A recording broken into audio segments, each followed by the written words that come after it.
गट्टू TV.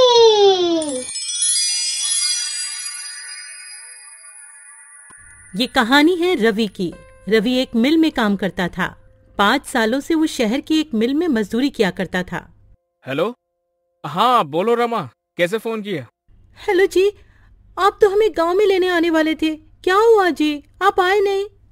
Rama, अभी ठंड बहुत हो रही है और मेरे पास तुम्हें गांव से शहर लाने के लिए अभी पैसे भी नहीं है। तुम कुछ दिन और रुक जाओ वहाँ। क्या कहा आपने? ऐसा मत बोलिए, आप कब से बोल रहे हो कि हमें लेने आओगे? दीपू मुन्नी भी रोज आपका इंतजार करते हैं। सुनिए जी, अगर आप कहें तो मैं खुद ही आ जाऊं क्या आपके पास बच्चों को लेकर? मेरे पास कुछ पैसे पड़े हैं, आप जो भेजते थे मैंने उसमें से बचाए हैं। अगर ऐसा है तो फिर आ जाओ, और तुम्हारे पास घर का पता तो है ही, वहाँ ही चले जाना। रमा अपने दोनों बच्चों को लेकर गांव से शहर के लिए निकल जाती है। उसके साथ उसकी बहन दिव्या भी होती है। रमा के माता पिता की मृत्यु के बाद अब वो बेचारी कहाँ जाती, इसलिए रमा उसे अपने साथ ही ले लेती है। ठंड का समय चल रहा था, दिसंबर का महीना, जिसमें कड़ाके की ठंड पड़ती है। रात होते ही रवि मिल से अपने घर को निकलता है। अरे यार, आज तो कुछ ज्यादा ही ठंड पड़ रही है। हाँ यार रवि, ये ठंडी ठंडी हवाएं और चारों तरफ पड़ती हुई धुंध, बहुत ही ठंड है भाई। चल जल्दी जल्दी घर चलते हैं। रवि अपने घर पहुंचता है। वो एक झोपड़ी में रहता था। रवि अपने बच्चों को देखकर बहुत खुश हो जाता है।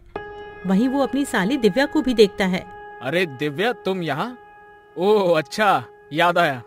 कोई बात नहीं, अब तुम हमेशा ही हमारे साथ रहना। पापा, मुझे आपकी बहुत याद आ रही थी। हाँ पापा, आप हमें लेने क्यों नहीं आए? बच्चों, मुझे थोड़ा सा काम था। तुम दोनों ने कुछ खाया?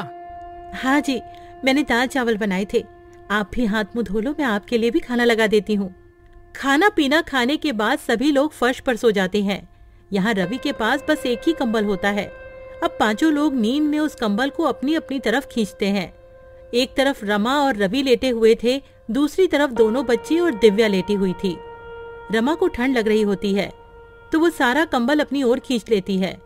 ठंड तो उस समय सबको लग रही होती है, ठंड जो इतनी कड़ाके की पड़ रही होती है। तभी रवि उठकर देखता है कि उसके बच्चे और उसकी साली दिव्या ठंड से कांप रहे होते हैं और सारा कंबल रमा ने ओढ़ा हुआ होता है। रमा, उठो उठो जल्दी। क्या हुआ जी, आप जाग क्यों रहे हो? वहाँ देखो। रमा अपने बच्चों और बहन की तरफ देखती है और वो घबरा जाती है। उसके बच्चे और बहन ठंड से कांप रहे होते हैं। हाँ जी, आप देख क्या रहे हो? जल्दी से कंबल बच्चों पर डाल दो ना, ठंड बहुत है। रवि सारा कंबल बच्चों और दिव्या पर डाल देता है और रवि और रमा दोनों ही बिना कंबल के ठंड से ठिठुर के सो जाते हैं। सुबह रवि और रमा दोनों ही जल्दी उठ जाते हैं। रमा, तुम ठीक तो हो ना? तुम्हें सर्दी तो नहीं हो गई? रात को बहुत ज्यादा ठंड थी, मैं इसीलिए तुम सबको यहाँ नहीं बुलाना चाहता था। मेरे पास तुम्हें ठंड से बचाने के लिए कपड़े भी नहीं है, मुझे माफ कर दो। हाँ जी, आप क्यों माफी मांग रहे हो? आप चिंता मत करो, मैं बिल्कुल ठीक हूँ। आप तैयार हो जाइए, आपको मिल भी तो जाना है। मिल जाते हुए रवि परेशान सा लग रहा होता है। वो सोच रहा था कि मालिक से एडवांस पैसे ले लेगा, जिससे वो एक और कंबल खरीद कर ले आएगा। लेकिन जब वो मिल जाकर देखता है तो मिल में जोरों की आग लगी हुई होती है। वो अपने दोस्त प्रीतम से पूछता है, प्रीतम, ये मिल में आग कैसे लग गई है? ये कैसे हुआ? अरे क्या बताऊं यार, शॉर्ट सर्किट हो गया और मिल में आग लग गई। अभी मालिक आए थे, उन्होंने कहा कहीं और काम ढूंढ लो। मेरे पास इतना पैसा नहीं है कि मैं दोबारा काम शुरू कर पाऊं। रवि प्रीतम से ऐसा सुनकर और निराश हो जाता है और सोच में पड़ जाता है कि अब तो वो इतनी जल्दी कंबल कहाँ से लाएगा। ना काम है और ना ही पैसे। प्रीतम, अब हम क्या करेंगे, क्या काम करेंगे? देख भाई, मेरे पास कुछ पैसे हैं जिनसे मैं एक छोटी सी चाय की दुकान खोलूंगा। मेरे पास थोड़ी सी सेविंग्स है। तू बता, तू क्या करेगा? पता नहीं यार, मेरे पास तो पैसे भी नहीं है। जितने पैसे यहाँ से मिलते थे वो पैसे तो मैं अपने गांव भेज देता था। अब तो मेरे पास एक फूटी कौड़ी तक नहीं है। चल, मैं घर चलता हूँ, फिर मिलेंगे यार। रवि घर आ जाता है। उसे देखकर रमा समझ जाती है कि कुछ तो बात हुई है। रमा अभी तो कुछ नहीं कहती है। जब बच्ची और बहन खाना खा के सो जाते हैं तब रमा कहती है, क्या हुआ जी, जब से आए हो आप परेशान लग रहे हो, क्या बात है, बताओ ना मुझे। रवि रमा को सारी बात बता देता है। रमा भी रवि को ऐसे उदास देखकर खुद भी उदास हो जाती है और कहती है, हाजी आप इतना परेशान क्यों हो रहे हो? सब ठीक हो जाएगा, भगवान पर भरोसा रखो। मेरे पास कुछ पैसे बचे हैं, उनसे आप थोड़ी सी रुई और कपड़ा ला देना, मैं उससे एक रजाई बना लूंगी। उसके बाद आप काम ढूंढने चले जाना। सुबह होते ही रवि रमा को रुई और कपड़ा देकर वहां से चला जाता है और रमा रुई को कपड़े में भरकर रजाई की तरह सिल रही होती है। तभी दीदी क्या हुआ? सब ठीक तो है ना? जब से हम यहाँ आए हैं जीजा जी कुछ दुखी से रहते हैं, क्या उसकी वजह मैं हूँ? अरे दिव्या तू पागल है क्या? ऐसा कुछ भी नहीं है। तू तो जानती है ना तेरे जीजाजी तो ऐसे नहीं है जैसा तू सोच रही है। वो तो उनकी मिल में आग लग गई है, वो इसीलिए परेशान है। तू ज्यादा अपना दिमाग मत चला। हाँ जाकर अब अपना काम कर। रमा एक सुंदर सी रजाई बना देती है। उधर रवि पूरे दिन यहाँ वहाँ काम ढूंढता है पर उसे कोई काम नहीं मिलता है। वो निराश होकर घर आ जाता है। रवि घर आकर देखता है रमा ने एक सुंदर सी रजाई बना ली होती है। अरे वाह रमा, तुमने तो बहुत ही सुंदर रजाई बनाई है। अरे तुम तो बहुत ही अच्छी रजाई बनाती हो। जी वो गांव में खाली समय में मैंने रजाई बनाना सीख लिया था। आप बताइए कहीं काम मिला क्या आपको? नहीं रमा, बहुत ढूंढा पर कहीं कोई काम नहीं मिला। कल फिर जाऊंगा, देखते हैं कहीं कुछ न कुछ काम मिल ही जाएगा। रमा बच्चों को नई रजाई में सुला देती है और खुद दोनों मियाँ बीवी पुराने कंबल में सो जाते हैं। अगले दिन रवि का दोस्त प्रीतम रवि का हाल पूछने उसके घर आया हुआ होता है। तभी अरे वाह रवि, ये रजाई तो बहुत अच्छी है, कहाँ से लाए हो? अरे प्रीतम, मैं ये कहीं से लाया नहीं हूँ, ये रजाई तो तेरी भाभी ने बनाई है। क्या कह रहे हो? ये रजाई भाभी ने बनाई है? भाई ये तो बिल्कुल वैसी ही रजाई है जो दुकानों में मिलती है। अरे वाह भाभी जी, आप तो बहुत ही बड़ी कलाकार हैं। अरे तू वो सब छोड़, ये बता तेरी चाय की दुकान का क्या हुआ? हाँ भाई, मैं इसीलिए तो आया हूँ। मैंने हाईवे पर एक चाय का स्टॉल खोला है। तू बता तेरा क्या हुआ? कहीं पर काम मिला कि नहीं? नहीं भाई, अभी तो मुझे कहीं भी कोई काम नहीं मिला। मिल जाएगा, वैसे भी मैं ढूंढ तो रहा ही हूँ। अच्छा, अब भाभी एक रजाई मेरे लिए भी बना देना, मुझे ये रजाई बहुत पसंद आई है। जी भाई साहब, मैं आपके लिए भी एक ऐसी ही रजाई बना दूंगी, आप ले जाना। अच्छा रवि, तुम एक काम क्यों नहीं करते हो?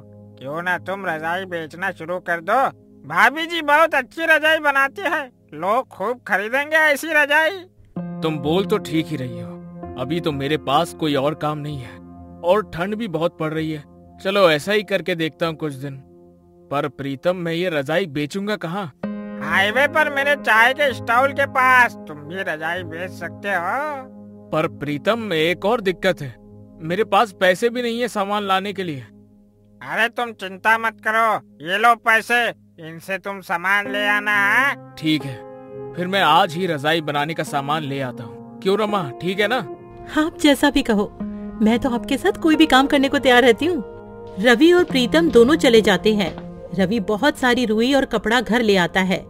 उसके बाद रमा रजाई बनाने का काम शुरू कर देती है।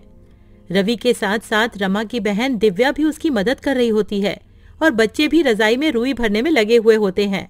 2 से 3 दिन में सबने मिलकर 10 रजाइयां बना ली होती हैं और रवि सारी रजाइयां लेकर हाईवे पर प्रीतम के बगल में ही बेचने लगता है और देखते ही देखते उसकी रजाइयां बिकने लगती हैं। वो रजाइयां बहुत सुंदर लग रही होती हैं, जिसकी वजह से लोग खरीदने आ रहे होते हैं।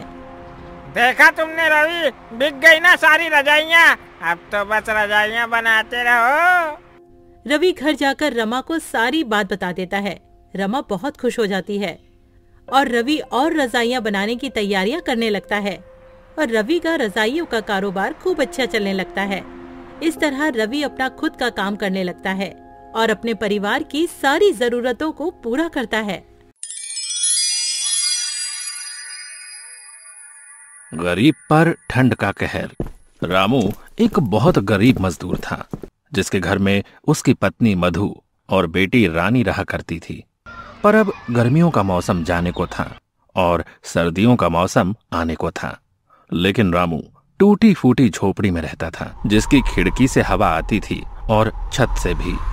एक दिन रामू की पत्नी मधु रामू से कहती है कि सुनिए जी, ठंड आने वाली है और ठंड में घर के अंदर बहुत हवा आती है, तो आपको घर की मरम्मत करवानी चाहिए।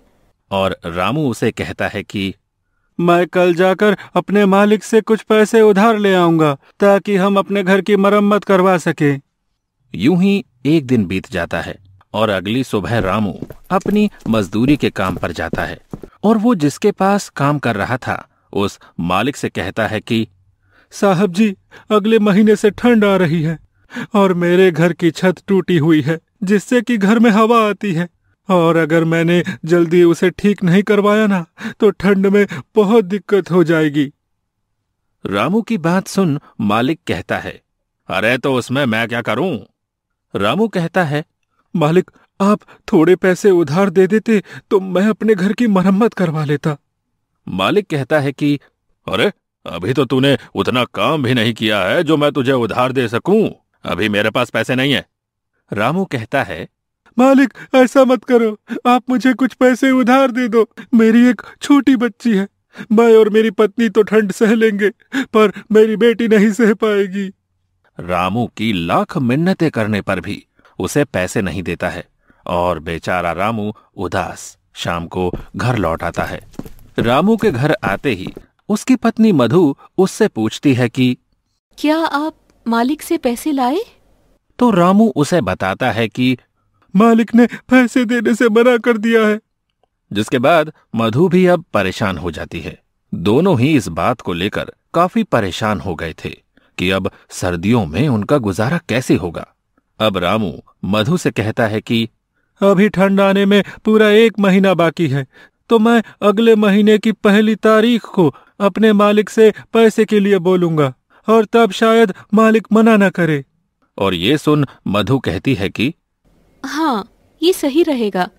यूं ही रामू को मजदूरी करते हुए 1 महीना और बीत जाता है और जब रामू अपने मालिक से कहता है, मालिक अब तो पूरा 1 महीना हो गया है और थोड़ी थोड़ी ठंड भी होने लगी है, अरे अब तो आप मुझे मेरी मजदूरी के पैसे दे दो ताकि मैं उन पैसों से अपने घर की मरम्मत करवा लूं। रामू के इस बार पैसा मांगने पर भी मालिक फिर से कोई नया बहाना कर देता है और कहता है कि अभी मेरे पास सिर्फ ये 500 रुपए हैं, इससे ज्यादा नहीं है। 500 रुपए देखकर रामू कहता है कि मालिक मैंने तो इस महीने एक भी छुट्टी नहीं की, उस हिसाब से तो मेरे ज्यादा पैसे बनते हैं।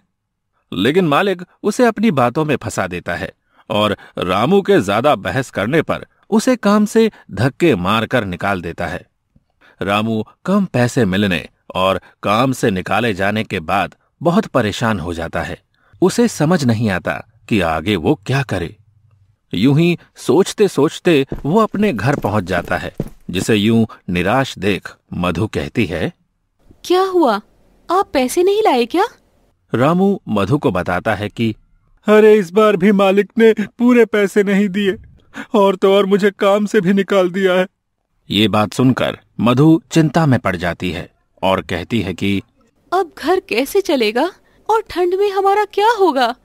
रामू कहता है, तुम चिंता मत करो, मैं कहीं काम ढूंढता हूँ। इतना कहकर वो उन पैसों से घर में राशन भरवाता है और अब उसके पास पैसे खत्म हो गए थे। कुछ दिनों तक रामू यहाँ वहाँ काम की तलाश में भटकता है पर उसे कहीं काम नहीं मिलता। वहीं दूसरी ओर अब ठंड भी धीरे धीरे बढ़ने लगी थी और रात के समय रामू के घर में ठंडी हवा खिड़की और छत से आनी शुरू हो गई थी।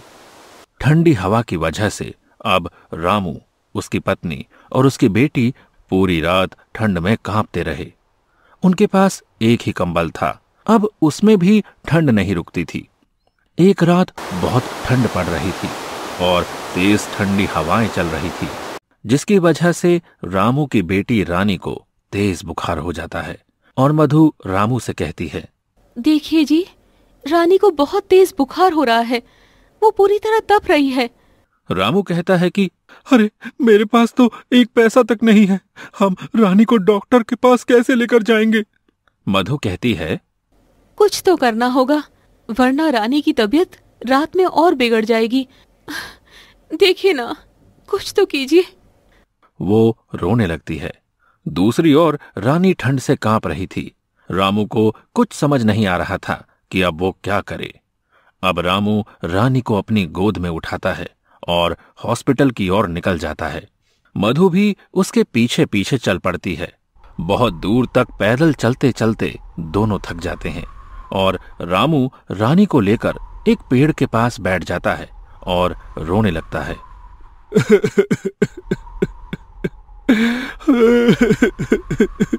मुझे रोना आ रहा है अपनी लाचारी पर कि हमारे पास पैसे नहीं है कि हम अपनी बेटी को हॉस्पिटल तक ले जा सके। रानी के दिल की धड़कनें अब तेज हो रही थी और फिर से रामू उठता है और अपनी बेटी को लेकर हॉस्पिटल की ओर चल देता है। कुछ घंटों चलने के बाद वो मधु के साथ रानी को लेकर हॉस्पिटल पहुंच जाता है। लेकिन अफसोस, उसके पास पैसे ना होने पर डॉक्टर रानी का इलाज करने से इनकार कर देते हैं और रामू मधु और रानी को अस्पताल से बाहर कर देते हैं। अस्पताल की सीढ़ी पर रामू अपनी बेटी को गोद में लिए बैठा रो रहा था और दूसरी ओर ठंड धीरे धीरे बढ़ती जा रही थी। ज्यादा ठंड होने की वजह से अब तीनों ही बुखार से जूझ रहे थे और तीनों ही हॉस्पिटल की सीढ़ी पर बेहोश हो जाते हैं।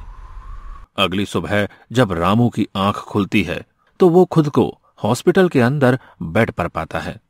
ये देख रामू के मन में बहुत से सवाल आते हैं। अरे, मैं अंदर कैसे आया? मुझे कौन लाया? और मधु और रानी कहाँ हैं?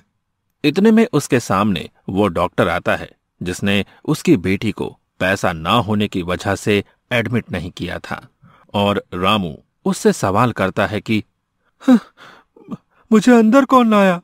जिसके बाद डॉक्टर बताता है कि आपको एक औरत ने हॉस्पिटल में भर्ती करवाया क्योंकि आप सभी को ठंड लगने की वजह से तेज बुखार हो गया था और आप तीनों ही सीढ़ियों पर बेहोश थे। रामू उस औरत के बारे में पूछता है कि वो कौन है, तो डॉक्टर सामने की ओर इशारा करके उस औरत के बारे में बताता है। अब रामू जाकर उस औरत से बात करता है और पूछता है, आपका बहुत बहुत धन्यवाद, लेकिन आपने हमारी मदद क्यों की?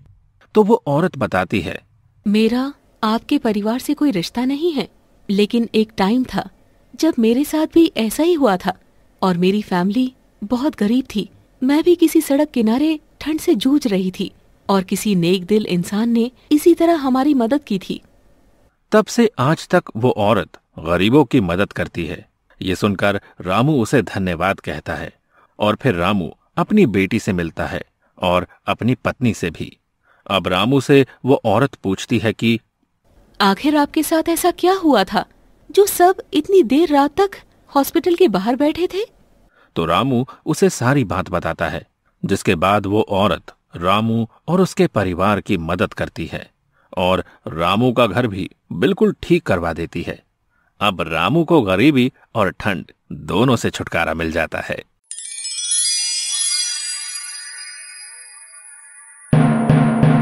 गट्टू टीवी। गांव के बीचों बीच एक बड़ा सा घर होता है जहां एक परिवार रहा करता था जिसमें श्यामू और सीमा रहा करते थे। श्यामू के घर में उसके माता पिता और उसका बड़ा भाई भी अपनी पत्नी के साथ रहा करते थे। श्यामू का बड़ा भाई राजीव शहर की एक बड़ी कंपनी में काम किया करता था, इसलिए उसका रहन सहन भी वैसा ही होता है।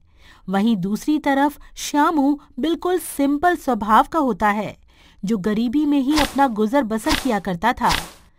श्यामू की पत्नी सीमा श्यामू का हर कदम पर साथ दिया करती थी। उन दोनों की जिंदगी गरीबी में भी खुशी से बीत रही होती है। श्यामू के माता पिता को गरीबी से चिढ़ होती है। उन्हें तो अमीरों वाली जिंदगी ही अच्छी लगती है और वो अमीरों की तरह ही अपना जीवन जीते हैं। एक दिन उनका बड़ा बेटा अपने माता पिता और सबके लिए बहुत सारे गिफ्ट लेकर आता है। माँ, बाबूजी, देखिए मैं आप दोनों के लिए अच्छे कपड़े लेकर आया हूँ। अरे वाह बेटा, इस घर में सिर्फ तू ही है जो हमारा इतना ध्यान रखता है। श्यामू को तो हमारी कोई चिंता ही नहीं है। ना तो उसने कोई पढ़ाई की और ना कोई अच्छी नौकरी करता है। ये तो बस मजदूर बनकर ही रह गया है। श्यामू अपने पिता के ताने चुपचाप सिर झुकाकर सुनता रहता है और करता भी क्या बेचारा। पर उसकी पत्नी सीमा से नहीं सुना गया। वो बोलती है, बाबूजी ये पूरे दिन तो खेत में मेहनत करते ही हैं, अगर आप अपने बेटे को हौसला नहीं देंगे तो वो कैसे तरक्की करेंगे? जब माता पिता ही ऐसे ताने मारेंगे तो बाहर वाले तो बोलेंगे ही ना। आपको अपने बेटे को सपोर्ट करना चाहिए। अब तो सिखाएगी माँ बाबूजी को क्या करना चाहिए और क्या नहीं। वो हमसे बड़े हैं, उन्हें सब पता है, समझी? सीमा कुछ बोल पाती इससे पहले ही श्यामू ने इशारे से उसे मना कर दिया। हाँ, सीमा भाभी सही कह रही हैं। माता पिता तो हमेशा अपने बच्चों की भले की ही बात करते हैं। अरे बाबूजी, आप इन दोनों को छोड़ो। आप ये नए कपड़े तो पहनकर देखो, आप पर कैसे लगते हैं। इसी तरह दिन बीतते रहते हैं।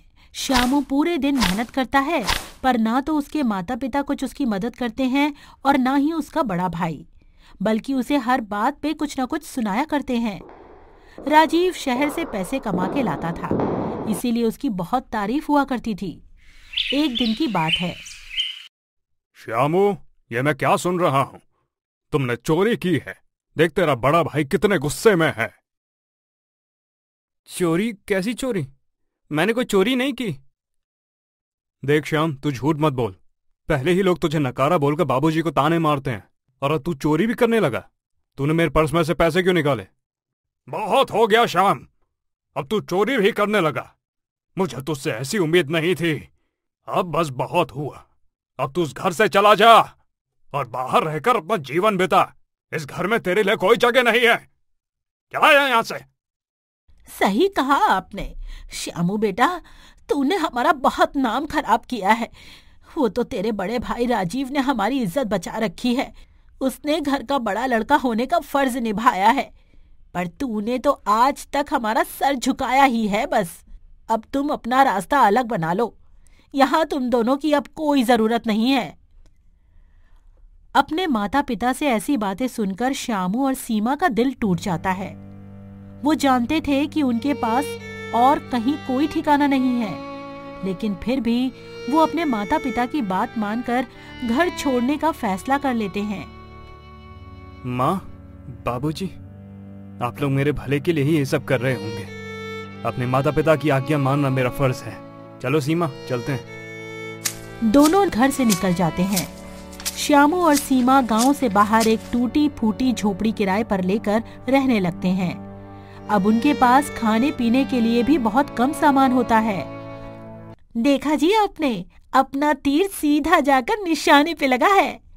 अब वो नकारा श्यामू हमारे रास्ते से हट गया, समझो। सही कहा तुमने, बस बाबूजी को पता मत चलने देना। वहीं दूसरी तरफ श्यामू उदास बैठा होता है। तब सीमा श्यामू से कहती है, आप चिंता क्यों करते हो जी? हम दोनों फिर से खूब मेहनत करेंगे और फिर से अपनी नई जिंदगी बनाएंगे और अपने सपने पूरे करेंगे। तुम ठीक कहती हो सीमा। मेहनत और ईमानदारी से एक दिन हमें जरूर कामयाबी मिलेगी। फिर क्या था, रामू दिन रात मेहनत करने लगता है। कभी खेतों में मजदूरी करता तो कभी लकड़ियां काटा करता है। सीमा भी पास की एक महिला के साथ सिलाई का काम सीखने लगती है। दोनों की जिंदगी मुश्किलों से भरी पड़ी होती है, पर वो हार नहीं मानते हैं। भाभी, मेरे पति बाहर मेहनत करते हैं, मेरा भी तो फर्ज बनता है ना कि मैं भी उनकी मदद करूं। क्या आप मुझे भी सिलाई कढ़ाई का काम सिखा सकती हो? अरे क्यों नहीं सीमा, आजकल की लड़कियां तो अपने गरीब पति को छोड़कर ही भाग जाती हैं। वहीं तू है कि अपने पति का साथ देना चाहती है। तू चिंता मत कर, मैं तुझे सब कुछ सिखा दूंगी। कुछ ही दिनों में सुमन सिलाई कढ़ाई का सारा काम सीख जाती है और अब उसके पास सिलाई के बहुत सारे काम भी आने लगते हैं। अगर आप सही समझो तो कुछ पैसे मैं इकट्ठा करती हूँ, कुछ आप इकट्ठा करो और हम इस झोपड़ी के बाहर एक छोटी सी दुकान खोल लेते हैं। आप बाहर दुकान संभालना और मैं अंदर सिलाई का काम संभाल लूंगी। अरे वाह सीमा, ये तो बहुत ही अच्छा सुझाव है। मैं दिन रात मेहनत करके तुम्हारे लिए भी एक दुकान खोलूंगा। इस तरह सीमा और श्यामू ने अपनी मेहनत से एक दुकान खोल ली होती है।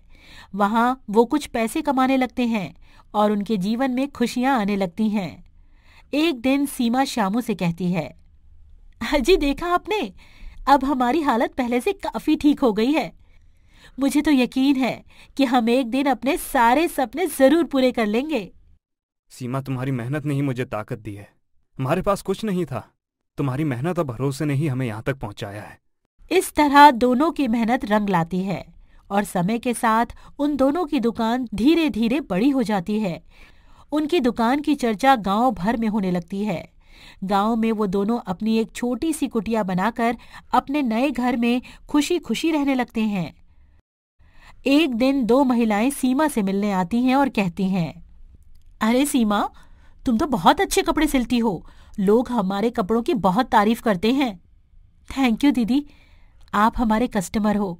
आप खुश रहो, हमें और क्या चाहिए। हमें तो तुम दोनों की जोड़ी बहुत अच्छी लगती है। तुम्हारा पति तो दुकान में दिन रात मेहनत करता ही है।